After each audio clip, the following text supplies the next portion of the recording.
특별히 이 세상에 공존하고 있는 모든 세계관을 두 종류로 말씀을 드린다면 첫 번째가 인본주의 세계관이고 두 번째가 신본주의 세계관이에요. 그 인본주의 세계관에서도 대표적인 것으로 말씀을 드릴 수 있는 것이 세 가지가 있습니다. 그 첫 번째가 뭐냐 하면은 경험주의 세계관입니다. 경험된 것만 진리라고 생각하는 거예요. 그러니까 경험되지 않으면 나에게 아무런 의미가 없습니다. 예를 들면 교회를 나왔는데 하나님을 경험하지 못하면 하나님이 없는 거예요. 하나님이 느껴지지 않고 하나님이 경험되지 않으면 없는 것으로 속단해버리는 세계관. 그런데 인간의 경험이나 오감은 한계가 있죠. 자기가 보고 싶은 대로 보고 자기가 듣고 싶은 대로 들어요. 환경에 의해서 나의 시각과 나의 귀가 얼마나 왜곡될 수 있는가. 인간의 한계입니다. 오감의 그 느끼는 것, 이런 것에 대한 주관성. 객관적일 수 없다는 거예요. 그런데 경험만을 가지고 모든 것을 판단하고 살면 실수 많이 하는 겁니다. 그래서 이렇게 사는 분들이 많습니다. 두 번째는 합리주의적 세계관입니다. 이 사람들은 경험된 것이라고 해서 다 진리냐? 이것이 검증되어야만, 논리적으로 합리적으로 또한 검증되어야 이게 진리다, 이렇게 받아들입니다. 그렇기 때문에 이런 사람의 특징은 뭐냐 하면은 형이 하악에 대해서는 믿는 경향이 있어요. 그러나 형이 상학에 대해서 과학적으로 검증될 수 없는 세계, 쉽게 말씀을 드리면 성경에서 말씀하는 기적이 일어났다더라, 아니면 어떤 사람이 병고침을 받았다더라 라고 하는 일체의 이런 것들에 대해서는 믿지 않습니다. 왜냐하면 과학적으로 증명될 수 없고 검증이 안 되니까 안 믿어요. 그러나 우리가 알아야 될 것은 뭐냐? 신앙적인 것, 신앙에 대한 요소, 뭐 기적이 됐든 기도했더니 응답을 받았다, 이런 것들은 과학적인 것이 아니고 비과학적인 것이 아니라 과학을 초월한 거예요. 과학을. 세 번째는 포스트 모더니즘 세계관입니다. 탈현대주의라 그래요. 지금까지 진리라고 했던 모든 규범들을 떠나서 모든 것이 진리가 될 수 있다. 절대 진리는 없다는 겁니다. 모든 것을 상대화시켜요. 그렇기 때문에 이런 세계관에 물들어 있는 사람들은 다양성을 중요시 여깁니다. 다양성. 지금 현재 지배하고 있는 이념 가운데 하나, 세계관 가운데 하나가 뭐냐면 뉴에이지 운동. 그 뉴에이지 운동이 지나가고 난 후에 포스트 모더니즘, 탈현대주의 운동이 지금 세계를 지배를 하고 있습니다. 그래서 이런 구원관을 갖고 있고 이런 관점을 갖고 있는 사람들은 제일 싫어하는 말이 뭐냐? 예수만 믿어야 구원을 받는다. 예수 이외에는 구원이 없다. 이 말을 제일 싫어해요. 그리고 이들은 불교나 다른 종교에도 구원이 있고 뿐만 아니라 다른 문화권에 있는 문화를 존중하는 것까지는 좋은데 모든 가치를 인정하고 받아들이니까 혼합적이에요. 혼합적. 인간이 행복을 추구할 수 있고 진리를 추구하는 데 있어서 방법이 다를 뿐이지 길이 다를 뿐이지 그 끝은 하나이다. 듣기는 굉장히 그럴듯하고 많은 사람들에게 이 선호되는 이 세계관인 이유가 뭐냐 하면은 독선적이지 않다. 기독교인들을 봐라. 얼마나 독선적이냐. 예수만 믿어야 구원을 받는다 그러더라. 그러니 지금 이 사상과 이 세계관에 물들어 있는 많은 사람들은 교회를 나와도 예수 믿고 구원받으십시오라고 하는 그 말, 또 기적은 있습니다라고 하는 말, 천국이 있습니다 하는 말이 얼마나 어리석게 들리겠어요. 그러면 신본주의 세계관에 대표적인 것이 뭐냐 하면 오늘 우리들이 말씀드리고자 하는 기독교적인 세계관입니다. 성경적 세계관이라고 말합니다. 이것은 한마디로 말씀드리면 하나님의 관점으로 바라보는 거예요. 하나님의 관점으로. 세상을 바라보고 판단하는 근거를 누구에게 두느냐? 경험이나 합리적인 과학이나 아니면은 어떤 다양성이나 여기 두는 것이 아니고 하나님께 둡니다. 하나님께. 그래서 인간의 경험, 이성, 과학 이것은 참고합니다. 왜 참고하느냐? 하나님이 만드셨기 때문에. 하나님께서 물리법칙을 세우셨습니다. 하나님이 사람에게 지성을 주셨습니다. 하나님이 동물과 다른 이성적인 것을 주셨어요. 그러니까 이성적으로 상식을 가지고 일반 학문이라든지 뿐만 아니라 우리가 걸어가고 있는 모든 물리적인 법칙, 이것을 일반 은총이라고 그렇게 말하거든요. 이것을 부인하지 않습니다. 받아들입니다. 그러나 또한 예수 믿는 사람들은 형이상하게 세계를 믿어요. 눈에 보이지 않는다 해서 천국이 없고 영생이 없고 하나님이 안 계신 게 아니라는 거예요. 우리 하나님의 존재 양식이 어떻게 존재하고 계십니까? 하나님은 영이십니다. 육체가 아니세요. 그러니 하나님은 눈으로 볼 수가 없습니다. 느낄 수는 있어요. 성령도 영이시니까 바람이 불면 나뭇가지가 흔들리고 머리카락이 샤르르 하면서 나부끼는 것처럼 분명히 보이지는 않지만 움직이는 역사들이 있더라는 거예요. 기독교 신앙은 성경적인 관점을 가지고 하나님께 근거를 두면서 이 세상을 판단하고 뿐만 아니라 사건, 사고, 일어나는 모든 일들을 계시를 의존해서 말씀을 의존해서 하나님의 안경과 하나님의 관점으로 우리의 삶의 모든 부분들을 보는 관점, 이 세계관, 이 기독교적인 세계관입니다. 예를 들어 보겠습니다. 자, 예수를 믿지 않는 인본주의자, 소위 말해서 경험을 의지하고 합리적인 것만 찾아가고 과학만 믿고 포스트 모더니즘과 같이 탈현대주의, 절대적인 진리는 없어. 그래서 그런 사람의 특징이 뭐 청바지도 쫙 찢어갖고 입어요. 옛날에는 그러면 버릇없다 그랬어요. 세상에 그 누더기를 걸치고 어떻게 어른 앞에서 와 있냐. 지금은 어른들한테 갈 때도 청바지 칼로 딱 찢어가지고 꼬매도 그것이 뭐가 됩니까? 패션입니다. 굉장히 현대적인 사람이 되는 거예요. 그게 다 세계관의 영향이에요. 이것이 문화 속에 들어가 있고 패션 속에 들어가 있고 예술 속에 녹아져 있는 것입니다. 그 인본주의자들은 행복해지려면 자유로워야 된다고 생각합니다. 구속되는 걸 싫어해요. 이 세상의 주인공이 누구냐? 너라는 거예요. 너가 행복하지 않으면 아무런 의미가 없다는 거예요. 그러기 위해서는 자유해라. 왜 구닥다리 같은 것에 매여 있느냐? 왜 부모에게 매여 있고 어떤 관습에 매여 있고 종교에 매여 있느냐? 이들은 심지어 하나님으로부터도 독립해야만 행복하다고 그렇게 생각을 합니다. 그러나 성경은 어떻게 말합니까? 진정한 자유는 하나님을 의지할 때 가능해요. 의지할 때.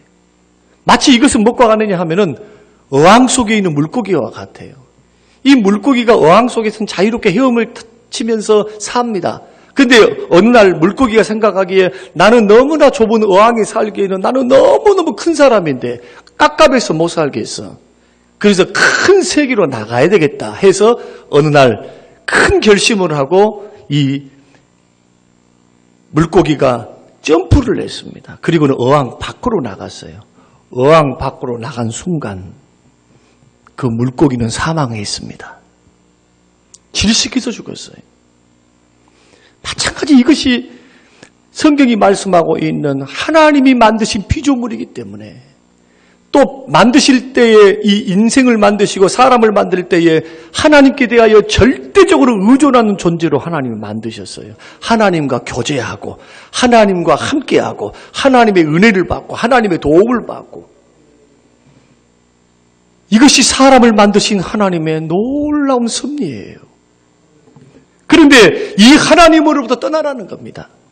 그런데 하나님으로부터 독립한 그 순간부터 죄 가운데 영적으로 질식을 하고 하나님부터 분리되는 순간부터 이 영혼은 죽기 시작하는 것입니다. 이것이 성경이 말씀하는 가르치는 그러한 행복과 자유함에 대한 정의입니다. 두 번째는 인본주의적 관점에 보면은 행복은 어디 있느냐? 의식주의에 있습니다. 먹고 마시고 쓰는 것. 그러니까 잘 먹고 잘 입고 잘 살고 행복하고 자식들이 잘 되고 돈이 벌어지고 건강하고 그러면은 막 성공했다 잘했다 하면서 당신의 인생은 행복합니다. 나의 행복도 행복합니다. 사람들은 다 행복을 추구하거든요. 그런데 하나님의 관점에서 보면은 인간이 이 세상의 모든 것들을 다 소유했다 할지라도 하나님이 없이는 그 영혼이 만족함이 없어요. 그리고 성경은 이 세상을 행인과 나그네와 같이 정의를 합니다. 이 세상은 본질적인 축복이 아니라는 거예요. 더 큰 축복이 지금 기다리고 있다는 겁니다. 눈에 보이지는 않지만 하나님이 만드신 영원한 세계, 영원한 천국, 영원한 생명, 사람이 죽고 끝나는 존재가 아니고 영생이 있다는 거예요. 그러니 이 땅에 살 때 속고 살지 말라고 성경은 말씀하시죠. 무엇을 먹을까? 무엇을 맞을까? 무엇을 입을까? 이것만 목매고 사는 인생을 어리석다고 그렇게 말씀을 하시고, 그리고 또한 성경은 계속해서 말씀합니다. 사람이 떡으로만 살 것이 아니요 여호와의 입에서 나오는 말씀으로 사느니라. 인생을 만드시고 우주 만물을 창조하신 그 하나님께서 영원한 천국을 준비하셨고 이 세상은 천국 가는 과정이라고 성경이 말씀하시거든요. 그러니까 집착 안 하죠. 집착. 예수 제대로 믿으면 집착하면 안 돼요. 예수를 잘못 믿으니까 막 집착해서 서로 비교하고 나는 행복하지 못해. 내 자식이 성공 못했으니까 무슨 서울대학교 못 갔으니까. 여러분 만약에 그런 식으로 가고 있다면 여러분 세속주의, 소위 말해서 세상적인 판단과 가치관이 그대로 가득 차 있는 거예요. 거기에서 자유로울 수 있는 방법, 하나님의 관점으로 인생을 바라보는 겁니다. 세 번째는 세상적인 관점에서 보면은 눈에 보이는 것이 중요해요. 눈에 보이는 것이. 근데 하나님의 관점은 보이지 않는 것이 더 중요하다고 말씀하십니다. 제가 설명드렸던 것처럼 영원한 생명, 천하를 넣고도 생명을 잃어버리면 무슨 소용이 있고, 천하를 다 가졌다 할지라도 영생이 없으면 무슨 소용이 있고, 주님은 그것을 계시의 말씀을 통해서 사람이 죄 문제, 죽음 문제, 인생의 의미 문제, 어디서 와서 왜 살며 어디로 가는가 뿐만 아니라 어떻게 살아야만 하는가, 인생의 가치의 문제를 누가 말씀해 주십니까? 성경이 말씀해 주세요. 하나님께서 말씀을 통해서, 계시를 통해서 가르쳐 주십니다. 근데 세상 사람들은 눈에 보이는 현상학적인 세계만 바라보니까 돈이 없으면 자살을 하고, 실패하면 낙심하고, 병들면 아프다고 하고, 그 이상을 뛰어넘지를 못합니다. 감사로 승화시킬 수가 없어요. 이런 관점을 가지고 살게 되어지면 고난 중에 기뻐할 수가 없습니다. 그 믿음으로 인내하며 견딜 수는 힘이 없어요. 세상 사람들한테는. 왜? 눈에 보이는 것이 행복인데요. 그러나 우리는 눈에 보이지 않는 배후에 역사하신 하나님을 믿습니다. 그 하나님의 세계를 믿습니다. 이 차이점이에요. 그러면 우리 삶에서 성경이 말씀하시는 하나님의 관점으로 보아야 할 것들이 무엇일까? 여러 가지가 있지만 저는 오늘 본문의 말씀을 통해서 세 가지로 말씀을 드리려고 합니다. 그 첫째가 뭐냐 하면은 우리가 하나님의 관점으로 봐야 될 것이 뭐냐? 첫째로 일상적으로 일어나는 사건들을 하나님의 관점으로 바라보고 하나님의 관점으로 해석하셔야 됩니다. 사람들이 고통을 당하거나 어려움을 당하면은 제일 먼저 느끼는 것이 무엇입니까? 좌절을 경험하고 고통을 당하니까 어렵지요. 힘들지요. 괴로워요. 그러니까 탓을 합니다. 사람 탓, 누구 탓 뿐만 아니라 원망합니다. 불평으로 나아갑니다. 마치 누구와 같냐 하면은 출애굽하던 때의 이스라엘 백성들과 같아요. 홍해를 지나가는데, 자, 하나님께서 홍해를 건너시기 전에 하나님이 10가지 재앙을 통해서 이스라엘 백성들을 구출해 내셨어요. 파라오로부터, 이집트로부터 출애굽시키셨습니다. 그리고 하나님께서 인도하셨던 곳이 어디냐 하면은 좌우에는 절벽이 있고 앞에는 홍해가 가로막혀 있고 뒤에는 파라오의 군대가 마주쳤습니다. 그리고 그 군대가 가까이 오는 것을 막기 위해서 하나님께서 큰 불을 일으켜요. 큰 불을 일으켜서 지금 홍해를 맞닥뜨려 있는 이스라엘 백성들에게 나아오지 못하도록 하나님이 그렇게 하는데 그 기적을 보고 있으면서도 이스라엘 백성들이 취했던 행동이 뭐냐 하면은 슬피 울면서 하나님과 모세를 원망하면서 말하기를 이집트에서 매장지가 없어서 이 광야에서 우리를 죽게 하느냐. 하나님과 모세에 대해서 원망불평합니다. 원망불평.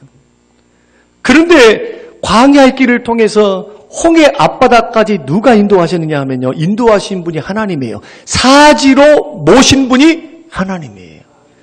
여러분 지정학적 위치로 보면은 하나님이 홍해 건너지 않아도 육로를 통해서 일주일만 서쪽으로 올라가면 가나안 땅입니다. 근데 하나님께서 가나안 땅으로 바로 들어가게 하지 아니하시고 삥 둘러서 지금 막다른 골목까지 하나님이 인도하신 거예요. 하나님이. 그 이유는 두 가지입니다. 첫째는 뭐냐? 홍해가 갈라지는 하나님의 기적의 체험을 통해서 430년 동안 잃어버렸던 하나님, 430년 동안 하나님의 이름만 들었지 여호와가 어떤 분인가를 모르고 살았던 그들에게 하나님이 기적의 하나님이요, 하나님이 구원의 하나님이시며 아브라함과 이삭과 야곱의 하나님은 살아계신 하나님에 대한 증거를 보여주시기 원하시는 거예요. 뭘 통해서? 홍해를 갈라서. 두 번째는 갈라진 홍해의 물이 다시 합쳐짐을 통해서 430년 동안 하나님의 백성들, 하나님이 세우신 백성들, 아브라함과 언약을 맺어서 그 민족을 통해서 그 후손을 통해서 하나님의 자녀를 세우리라 했는데 하나님의 자녀를 핍박하고 남자아이들만 태어나면 다 죽여버려요. 집에서 기르지를 못하게 여자아이들만 기르려고 하는. 그러니까 자녀들을 다 죽으니 곳곳에 하나님의 백성들의 통곡 소리, 하나님께서 그 통곡 소리를 들으셨고 그 고난을 보셨고 하나님은 뭣도 보셨느냐? 그들의 악행, 교만과 오만과 그들의 죄악을 보고 계신 거예요. 하나님이 심판하기를 원하셨습니다.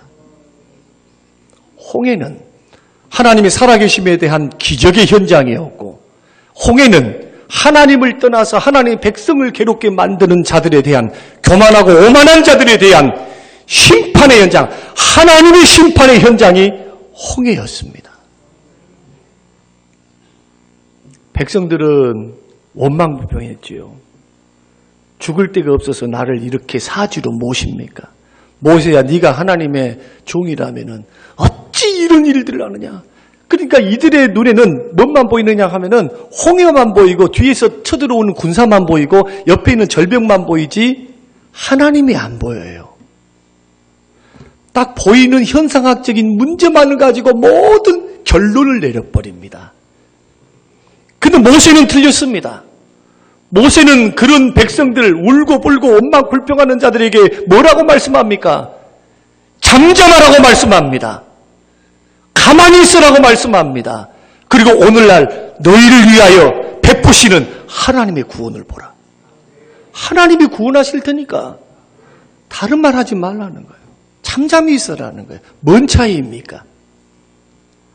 하나님을 보는 것과 하나님의 눈으로 보는 것과 하나님의 눈으로 보지 않는 차이. 현실만 보느냐, 배후에 역사하시는 하나님을 보느냐, 하나님의 역사를 보느냐. 이런 일들은 성경에 수도 없어요.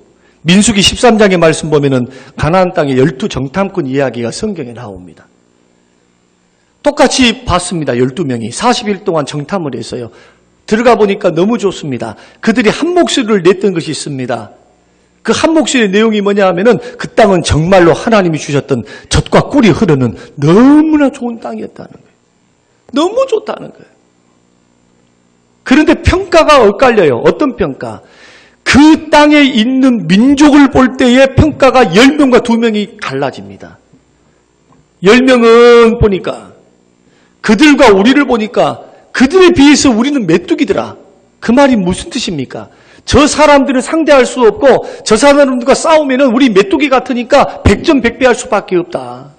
저들은 기골이 장대하고 우리보다 키도 크고 얼마나 먹을 것을 잘 먹었는지 살도 찌고 근육질이고 우리가 싸워가지고는 도저히 이길 수 없는 민족이더라. 이런 평가가 10명의 평가예요. 2명의 평가는 그들을 보는 것이 아니고, 자, 나를 보는 것이 아니고 그들을 봅니다. 쟤들 봐라, 쟤들. 우리의 밥이다. 하나님이 우리 편이시고 하나님이 저 땅을 우리에게 주신다고 하셨으니 저들은 우리의 밥이지. 왜냐하면 그 배후에 누가 역사하고 계셔요? 하나님이 역사하세요. 우주 만물을 창조하시고 홍해를 가르시고 10가지 재앙을 통해 우리의 민족을 구출해내신 그 표심팔, 큰 능력을 통해서 살리신 그 하나님, 요단강을 건널 때도 하나님께 기적과 같이 요단강 건너게 하시는 그 놀라운 기적의 하나님. 여호수아와 갈렙은 그것이 보이는 거예요. 기적을 통해서 하나님 받았던 은혜를 기억할 줄 알면서 뭘 계산할 줄 아느냐? 환경 너머에 계시는 하나님을 계산할 줄 알아요. 이 믿음의 눈과 이 관점이 없으면은 백전백패예요. 맨날 원망불평해요. 어떤 문제, 어떤 사건이 일어나면 날수록 이길 수가 없어요. 뭔 차이입니까? 안경을 잘못 낀 차이예요. 눈으로 보이는 현상학적인 세계만 바라보니까 죽을 일만 쌓인 거예요. 그러니까 모세는, 여호수아와 갈렙은 하나님의 살아계심, 하나님의 언약하신 말씀, 가나안 땅을 너에게 주리라. 내가 먼저 앞서가서 너희와 함께 싸우리라. 이 차이입니다. 이게 신앙의 차이예요. 이게 믿음의 차이입니다. 근데 창세기 말씀, 오늘 본문 말씀 읽어드렸습니다. 이 말씀 가운데 대표적인 사람, 이 하나님의 관점으로 인생을 바라보고 사건을 바라봤던 대표적인 사람이 누구냐 하면은 요셉입니다. 요셉이 어렸을 때 형제들에게 시기를 받아가지고 야곱이가 요셉을 너무너무 사랑하니까 그 사랑 때문에 이 야곱이를 굉장히 미워했어요. 그 미워해가지고 정말 죽이고 싶었어요. 들에 있을 때 형제들이 작당 모의를 했습니다. 저 자식 죽여버리자고. 성경에 그리 되어 있습니다. 저 자식 죽이자. 그러니까 유다와 르벤이 만류하면서 아니다 저 어떻게 죽이냐, 우리 아버지의 형제를 팔아버리자. 그래가지고 이집트 노예 아라비아 상인에게 팔아버렸는데, 팔려간 그가 이집트에 도착해서 보디발이라고 하는 군대 장관 집에 팔렸어요. 노예로 끌려갔습니다. 사랑받았던 사람이 하루아침에 노예로 전락한 거예요. 종으로. 그것도 억울해 죽겠는데, 보디발 아내가 요셉이가 이쁘고 그러니까 꼬십니다. 자꾸 나랑 같이 자자고 성적으로 유혹을 해요. 그래서 보디발이가 굉장한 사랑을 누구에게 받고 있었냐 하면은 보디발에게 받고 있었어요. 이 요셉이가. 그러니까 이렇게 말합니다. 우리 주인이 나에게 모든 것들을 다 자유함을 주고 모든 것을 허락했지만 딱 하나 금한 게 있는데 바로 당신입니다. 내가 이렇게 사랑을 받고 있고 이렇게 내가 위함을 받고 신의를 받고 신뢰를 받고 있는데 어떻게 내가 주인에게 득죄할 수 있겠습니까? 그리고 하나님 앞에 범죄할 수 있겠습니까? 하고 뿌리치고 도망칩니다. 그것을 모함을 해서 결국은 이 요셉이가 정치인들이 잡히는 그러한 감옥에 갇히게 돼요. 특수한 감옥에. 얼마나 억울해요. 그런데 요셉에게는 꿈이 있었어요. 비전이 있었습니다. 어떤 비전이냐 하면은 아버지도 해와 달과 11별이 자기에게 엎드려 전하고 볏집담도 자기에게 전하고, 다시 말씀드리면은 이런 비전과 꿈입니다. 아버지 어머니보다도 형제보다 더 뛰어난 자리에 하나님이 세울 것에 대한 비전과 꿈을 받은 거예요. 자기가 꿈을 꿨습니까? 아니면 하나님이 주셨습니까? 그 꿈을 하나님이 주신 거예요. 하나님이. 자기가 꾸고 싶어서 되고 싶습니다 되는 것이 아니라 가만히 있는데 하나님이 요셉을 선택하시고 요셉이를 세우시겠다고 하나님 환상을 통해서 보여주신 거예요. 내가 너와 함께하고 너를 사용하겠다는 거예요. 근데 하나님이 일하시는 방법을 한번 봐보세요. 아무리 생각해도 노예로 팔려가고 모함을 받아서 감옥에 들어가고, 감옥에 들어가서도 나올 기미가 보이질 않잖아요. 많은 사람 같으면 어떻게 생각해야 됩니까? 아, 이제 끝났구나. 내가 꿨던 꿈은 개꿈이었어. 하나님의 계시기는 어디에 계셔? 그때 꿈이 기분만 좋았지 보니까 아니구나 하면서 인생을 포기하거나 원망불평할 수 있었을 것입니다. 근데 여러분 이거 아십니까? 그 감옥에서 하나님의 역사가 일어났다는 것을. 그 감옥에서 왕 앞에서 가장 왕 측근에서 섬겼던 술 관원장과 떡 관원장, 술과 떡을 진상에서 바치는. 그래서 옛날에는 암살이 많기 때문에 이 술 관원장하고 떡 관원장은 아무나 세우지 않습니다. 측근 중에 측근을 세워요. 독살해서 자기가 죽으면 안 되니까. 꿈을 해석해 주죠. 하나님께서 꿈을 해석하게 해줘요. 그것이 어떤 계기가 되어서 그들이 풀려나서 그 가운데 술관원장이 풀려나서 파라오가 꿈을 꿨는데 너무나 흉측한 꿈을 꾸고 너무나 번민스러운 꿈을 꿔요. 좋은 꿈도 꾸고 나쁜 꿈도 꿉니다. 그것을 해결할 수 있는 사람이 있냐 하니까 이 이집트 안에는 아무도 없어요. 술객들, 박사들, 점성가들이 있는데 풀지를 못해요. 그때 누가 생각났을까요? 술관원장이 요셉이가 생각나요. 감옥에 만났던 요셉이. 그리고는 파라오에게 요셉이를 딱 모셔오는데 거기에서 꿈을 멋지게 해석하잖아요. 그 계기를 통해서 7년 풍년과 7년 기근을 대비할 수 있도록 누구에게 권한을 주느냐? 나이가 30세가 되었던 17살에 팔려가서 13년 동안 연단을 받고 그 나이 30세에 국무총리가 됩니다. 그러면서 그 재임 기간 동안에 어떤 일들이 일어나느냐 하면은 가나안 지역에 기근이 드니까 이집트로 다 전국에 있는 사람들이 전 세계 사람들이 와서 곡식을 가져가요. 이것을 하나님이 계시로 보여줬으니까 7년 기근 동안에 사람들이 얼마나 많이 기근으로 고통을 나고 죽고 그 가운데 이 70여 명의 이 야곱의 형제들도 마찬가지로 그 어려움을 겪고 있었습니다. 그리고는 금은 보화를 가지고 요셉에게 찾아옵니다. 결국 스토리를 통해서 요셉이가 내가 그 요셉이다 라고 밝히니까 그 밝히는 내용이 창세기 45장 5절입니다. 우리 같이 한번 읽어보겠습니다. 자, 창세기 45장 5절 시작. 당신들이 나를 이곳에 팔았다고 해서 근심하지 마소서, 한탄하지 마소서. 하나님이 생명을 구원하시려고 나를 당신들보다 먼저 보내셨나이다. 누가 보내셨습니까? 하나님이 보냈대요. 하나님이. 누구 고백입니까? 요셉이 고백이에요. 비록 형님들에 의해서 팔리움을 당해서 시기를 당해서 이집트로 팔려왔지만 그 과정에 그들의 악함을 악함대로만 역사하는 것이 아니라 그 악함을 통해서라도 하나님은 선을 이루어서 국무총리가 될 수 있는, 이집트에 도착하고 이집트에서 연단받고 훈련받아서 국무총리가 될 수 있는 모든 과정들, 하나님이 이를 이루시는 과정을 누가 하셨다는 거예요. 사람들은 악한 의도를 가지고 있어도 하나님은 그걸 선하게 역사하사 하나님이 일하셨다는 것입니다. 배후에 누가 계셨어요? 하나님이 계신 거예요.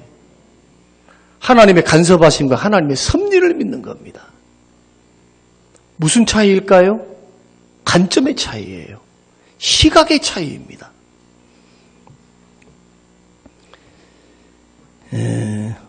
저는 최근에 어떤 성도님이 저에게 찾아오셔서 남편을 위해서 기도해달라고 이렇게 기도 부탁을 하셨어요.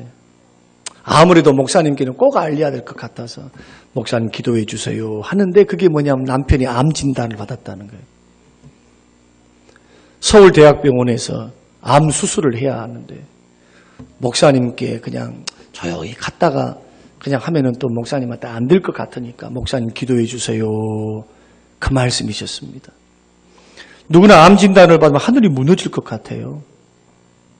큰 믿음이 있을 때는 이것을 쉽게 받아들일 수 있고 견딜 수 있지만은 쉬운 일이 아닙니다. 이것은 절대로.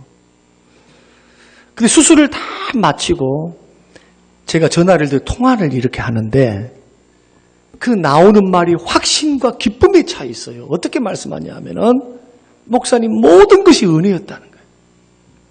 모든 것이 은혜였대요. 그러면서 진단에서부터 수술 날짜를 잡고 수술 병원을 하고 수술하는 모든 과정이 마치 자기 가정을 위해서 본인들을 위해서 하신 것처럼 하나님이 일하신 하나님의 손길을 체험했다는 거예요. 그러면서 감사하더라고요. 그리고는 그 딸이 선물을 들고 우리 가정에 찾아왔어요. 그리고 찾아와서 또 간증을 하는 거예요. 하나님이 이런 은혜를 주셨고 저런 은혜를 주셨다고. 아니, 암병 걸려갖고 무슨 자랑도 아닐 텐데. 뿐만 아니라 남편만 그렇게 아팠냐? 아내도 아프고 그 딸도 아프고 그 어려움들을 지금 6개월 안에 다 경험하면서 그 고난의 어려움 터널을 통과하는데 기쁨과 확신이 넘쳐 있다니까요. 놀랍지요? 어떤 차이입니까? 도대체 고난과 어려움 앞에서 감사하는 사람은 어떤 사람이고 그 고난과 어려움 때문에 자기 인생을 한탄하고 슬픔과 아픔 속에서 인생을 살아가는 사람은 어떤 사람이고 고난 앞에서 원망하고 좌절하고 쓰러지는 사람이 있는 것처럼 하는가 하면은 요셉처럼 하나님의 관점으로 승리하는 사람들이 공존을 합니다. 그 야고보서 1장 2절 말씀 보면은 내 형제들아 너희가 여러 가지 시험을 만나거든 온전히 기쁘게 여기래요. 아니 세상에 시험을 만나는데 기쁘게 여길 사람이 어디 있어요? 그런데 하나님은 자신 있게 말씀하십니다. 시험도 여러 가지라고 말을 해요. 여러 가지 어떤 종류의 시험이 와도 기쁨으로 여기라는 거예요. 이걸 믿음으로 받아들이라는 거예요. 왜 그러느냐 하면은 야고보서 1장 12절 말씀 보면은 시험에 옳다 인정함을 받게 되면 하나님께서 약속하신 생명의 면류관을 주시겠대요. 고난이 고난으로 끝나지 않는다는 거예요. 고난을 보고 계신 분이 계시다는 거예요. 고난을 통해서 시험하고 테스트하신 분이 계신다는 거예요. 여기에 대해서 믿음으로 인내하고 하나님의 선한 뜻을 믿고 하나님의 합력하여 선을 이루어주실 줄로 믿고 이것을 원망 불평의 도구로 삼지 않고 하나님 앞에 감사로 승화해서 내 믿음을 하나님 앞에 인내함으로 보이면 누가 보고 계세요? 주가 보신단 말이에요. 그리고 하나님 뭘 주시느냐? 보상해 주십니다. 생명의 면류관을 주시는 거예요. 믿으시길 바랍니다. 이것이 관점과 믿음의 차이예요. 신앙생활은 이렇게 하셔야 돼요. 교회에 와서 주의 이름을 부르는 게 문제가 아니에요. 예배를 드리고 나간 후가 문제입니다. 여러분 가정 안에서, 여러분의 관계를 맺어가는 사람들 안에서, 믿음 안에서, 어떤 환경, 어떤 여건이든지 하나님의 안경, 하나님의 관점, 성경적인 관점을 가지고 먼저 분별해서 믿음 편에 서 있고 하나님 편에 서 있으십시오. 할렐루야. 그래야 연단이 길지를 않아요. 연단이 길어요. 그래 안 하면. 연단이 길어. 내가 제 아들이 십자가 짊어지고 가야지. 주님이 지금 나에게는 믿음 안에서 기대하신다고요. 뭘 기대하시냐면 너 이 정도는 교회를 위해서 짊어지고 가거라. 그러면 주님이 나에게 허락하신 십자가니까 주와 함께 멍에를 메면 내 멍에는 쉽다고 말씀하십니다. 혼자 짊어지고 가려니까 어려운 거예요. 인정하십니까? 주님과 함께 맡기면서 주님이 나를 지게 하셨으니 그 십자가를 함께 지고 가면은 주님이 져주신다고요. 주님이. 이게 믿음의 시각이에요. 믿음의 시각. 그러므로 하나님의 관점으로 모든 사건과 상황들을 하나님의 관점으로 바라볼 때 주의 뜻을 이루고 승리해가는 믿음의 길 걸어갈 수 있어요. 그리고 그 끝에는 뭐가 찾아오느냐? 축복이 찾아옵니다. 두 번째는 하나님의 관점으로 뭘 봐야 되느냐? 나를 보셔야 돼요. 따라서 해보십시다. 하나님의 관점으로 나를 보겠습니다. 자, 남이 보는 나 쓸데없습니다. 남이 나를 판단하고 남이 나를 어떻게 보는 것이 도대체 뭐 얼마나 체면 문화에서는 그것이 큰가를 몰라도 그리 중요한 게 아니에요. 사람들의 판단은 다 자기가 보고 싶은 대로 보는 거예요. 그게 중요한 게 아니에요. 또 내가 보는 나도 있습니다. 내가 잘못해가지고 무슨 실수를 했고 죄를 지었고 허물이 있고 부족하고 자꾸 과거에 지었던 죄 때문에 나는 뭐예요 이거예요 저거예요 과거의 가지를 가지고 자기 자신을 바라봐요. 참 기가 찰 노릇이에요. 그러면서 손해를 봅니다. 내 인생은 이랬다고 내 인생은 저랬다고 평생 그렇게 살다가 그렇게 죽는 불행한 사람들 얼마나 많아요. 예수를 믿어도. 마귀가 나에게 심어주는 나의 모습도 있어요. 막 정죄합니다. 네가 집사야? 응? 잡사지? 하면서. 네가 목사야? 먹사지? 하면서.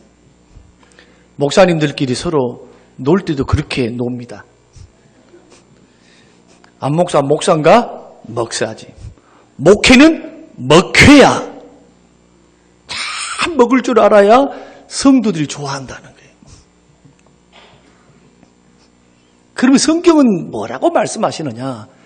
우리의 자존감이 높아지고 우리의 정체성이 건강하게 확립되기 위해서는 언제나 하나님의 관점에서 나를 볼 줄 아는 그런 믿음의 눈이 열려야 될 줄로 믿습니다.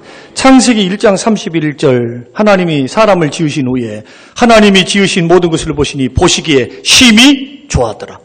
하나님이 좋았대요. 하나님이 좋았대요.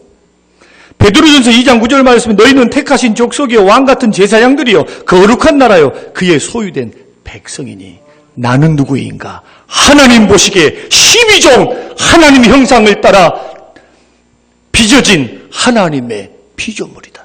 나는 누구인가? 택하신 족속이다. 나는 누구인가? 왕같은 제사장이다. 나는 누구인가? 하나님의 거룩한 나라, 하나님의 자녀이다. 비록 우리 안에 아직도 해결되지 못한 죄성이 있고 실수 있고 성격이 하나님 앞에서 아직도 다듬어지지 않는 모습이 있어도 하나님은 나를 그리스도 예수 안에서 하나님의 자녀로 사랑함으로 나를 받으시는 거예요. 있는 모습 그대로 받아요. 부족하면 부족한 그대로 받으신다 이거예요. 그 주님의 사랑 안에서 그 십자가의 공로 안에서 자기를 세워나가야 내가 뭘 잘했고 잘못했고 이것 가지고 맨날 춤추고 돌아다니면은 내가 잘할 때는 막 기분 좋아가지고 막 들떠 있는데 내가 힘들고 어려울 때는 그냥 완전히 죽어 다운되어 있어요. 환경에 의해서 요동을 쳐버립니다. 그때마다 안경을 끼셔야 돼요. 하나님이 어떤 사랑으로 나를 구원하셨는가? 어떤 사랑으로 나를 하나님 자녀 삼으셨는가? 독생자 예수 그리스도를 죽기까지 그 생명을 포기하시고 나를 사랑하시고 나를 살려주신 그 하나님의 사랑이 나를 살게 하시고 그 사랑은 변함이 없다. 그러므로 보이는 외모, 스펙, 경제, 학력 이런 걸 가지고 교회 안에서 평가절하하거나 우쭐대거나 여러분, 그런 잘못된 생각에서부터 해방되시기를 주의 이름으로 축원합니다. 예수 믿었으면 모두가 차별 없이 하나님의 보배이며 하나님의 보물이에요. 누구 때문에? 예수 그리스도 십자가의 은혜 때문에.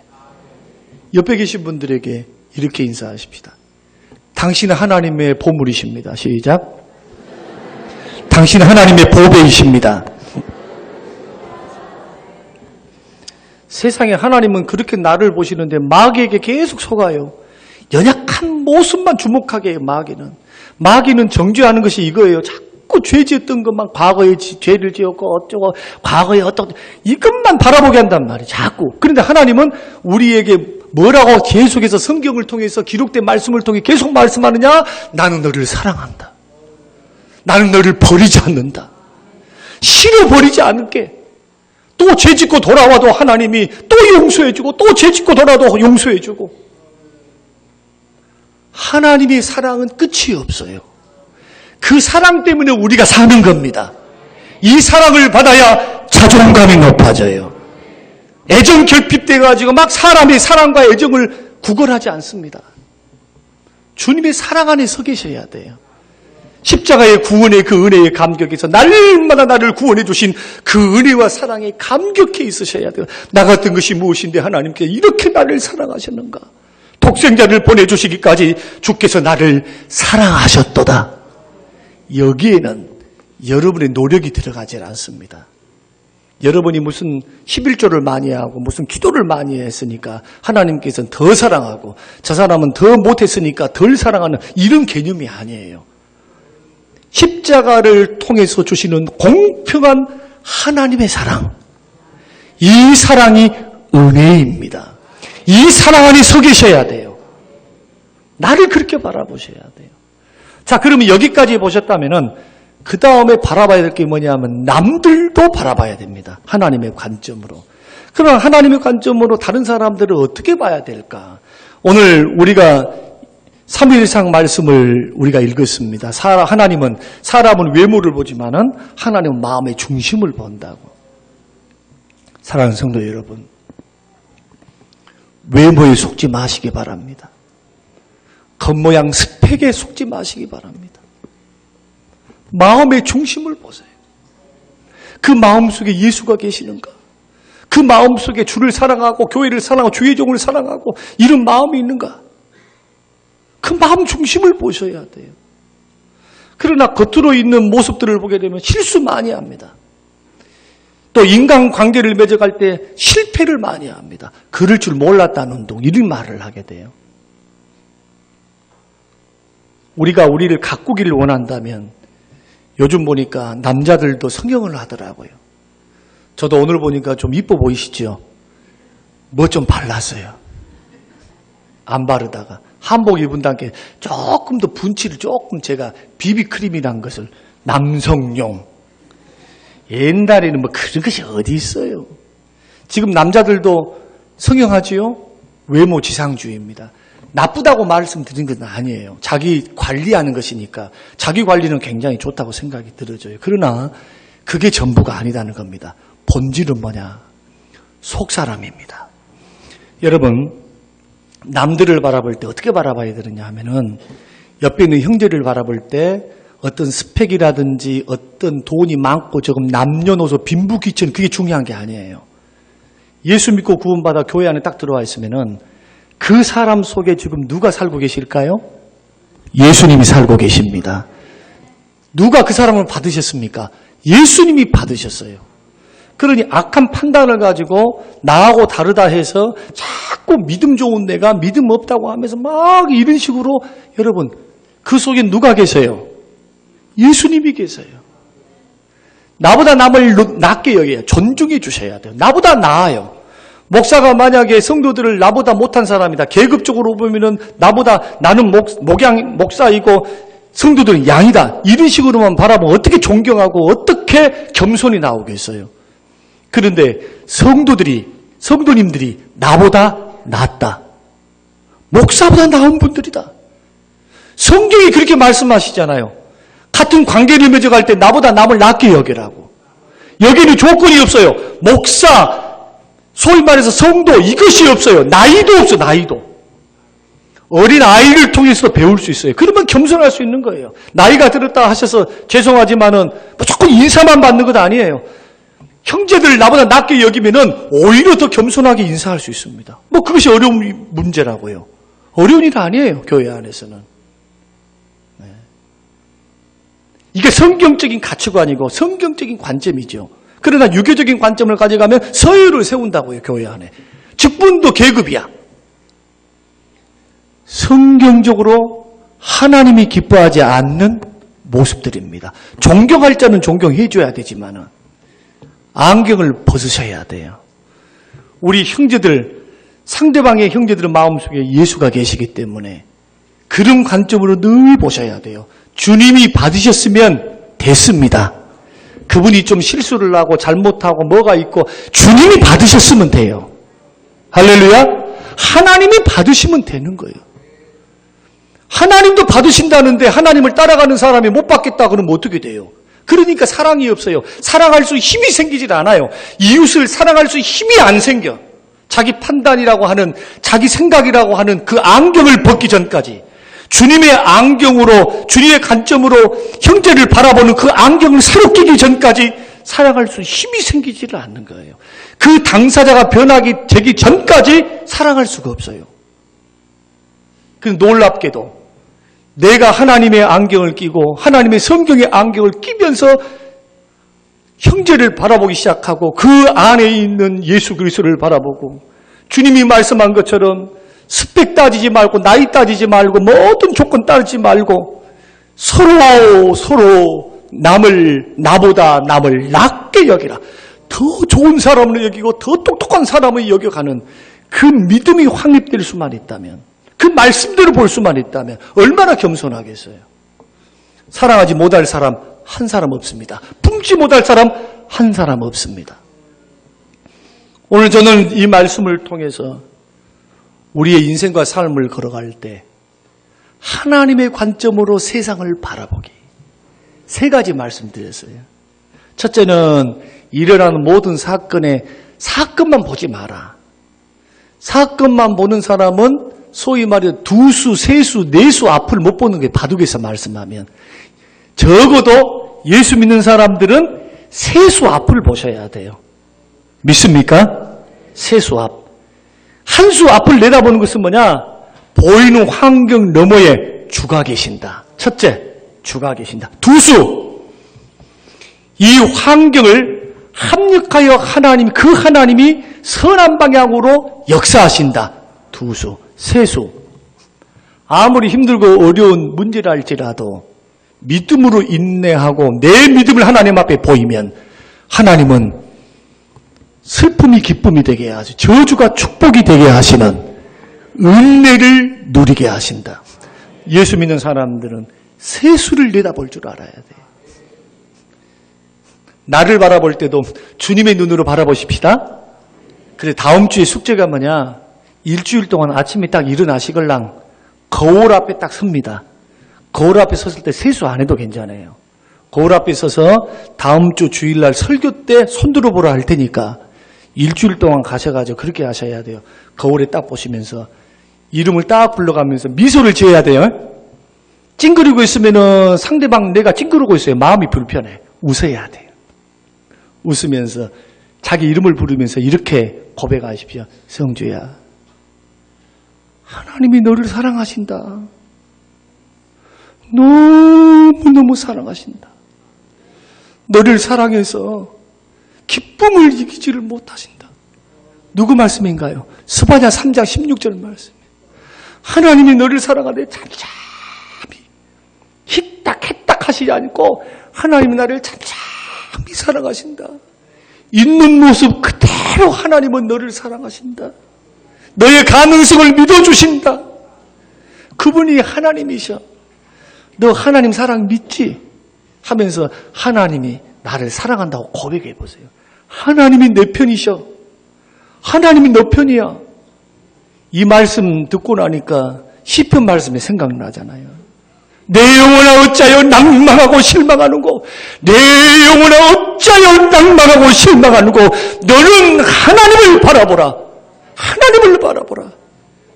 구원을 주실 그 하나님을 바라보라는 거예요. 구원이 여호와께로부터 나오는도다. 그런 눈으로 나만 보지 마시고 좀 믿음이 약하고 나하고 성격이 좀 틀리고 이런 형제들도 바라볼 줄 안다면 성림교회는 행복한 교회가 될 줄로 믿습니다. 사랑하지 못할 게 뭐가 있고 이해하지 못할 게 뭐가 있고 품지 못할 게 뭐가 있겠어요. 예수님이 다 품어주셨고 예수님이 다 이 형제를 받아주셨는데 그러면 되는 거예요.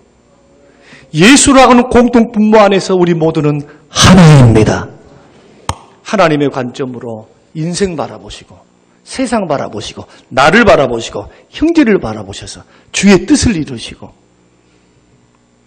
승리하는 우리의 인생길, 신앙의 길이 되시기를 주님의 이름으로 축원합니다.